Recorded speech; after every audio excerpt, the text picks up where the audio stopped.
yeah, yeah, yeah. Oh God.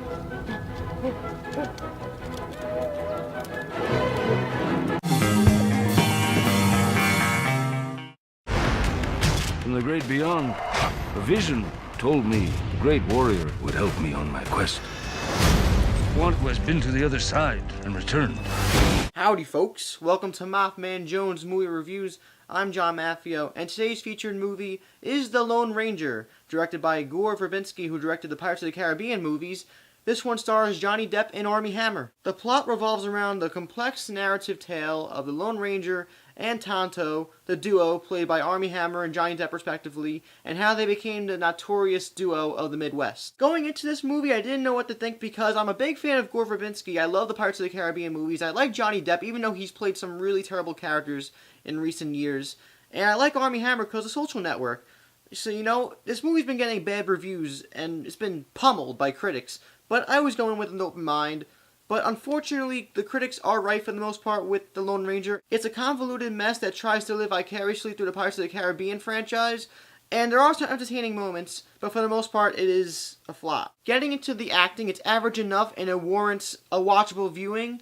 But there are some standouts. Johnny Depp actually plays a decent Tonto. The standouts, though, are William Fichtner as the villain, James Badge Dale as the brother of the Lone Ranger. He's so underrated. And even Barry Pepper makes an appearance. I wouldn't say any of the performances were dull, but again, much like Man of Steel, the screenplay is very lacking, it's conventional, and it lacks inspiration, so therefore, the actors can only do as good as they can with the material they were given. I felt bad for Armie Hammer because he's a very charismatic actor, he's great in Social Network, and when you give him a good screenplay, he'll deliver. There's no legitimate character development or progression, everybody has an established personality, and it sticks through consistently throughout the entire movie, which isn't a bad thing, but then again, in retrospect, there's no real moments of triumph because you don't see an arc going on with these characters. The Lone Ranger is also surprisingly jarring and shocking because one moment it'll feel like a Disney movie, it's made by Disney by the way, and another moment two convicts are beheaded in a really gruesome way.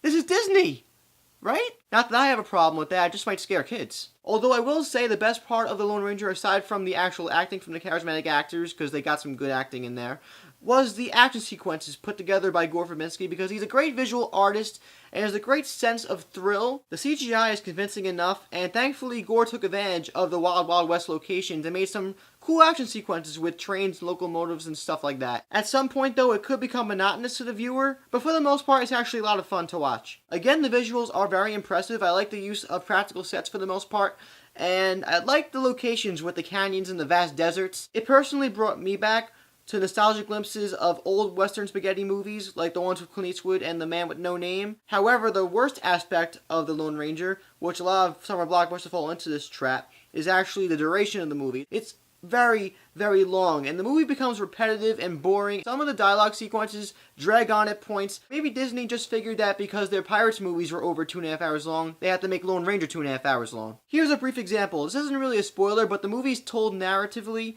through a little kid who was talking to an older Tonto. I don't know, maybe they were trying to reach out and resonate with young kids watching the movie, but you cut that whole narrative out and you just begin the movie straight off with the Lone Ranger meeting Tonto, and boom, you have an hour and 45-minute movie. But in a nutshell, The Lone Ranger is not as bad as critics say. It has fun moments, it just becomes very monotonous and repetitive, the movie as a whole, and it's very forgettable. I just wouldn't call it cinematic cancer because there are far worse movies out there. The Lone Ranger, unfortunately, is a Sam Worthington. It's a 2 out of 5 stars. Whether or not you wanted to see The Lone Ranger, let me know what you thought about this movie in the comments down below. Do you want to see it or do you not want to see it? Do you like Johnny Depp still or do you miss his old acting days? And do you think Armie Hammer will become a flop of an actor due to this movie, or do you think he'll prosper in the future? Because quite frankly, we haven't heard from that one Taylor Kish guy after that Disney movie that came out last year, you know. That one. If you enjoyed this review, please subscribe to MaffmanJones, like this video, and also check out Facebook, Twitter, and Wheel of Film in the info box. I'm John Maffio, aka MaffmanJones, and please let Gore Verbinski make that Bioshock movie. Let him make that. That could be great. See you next time.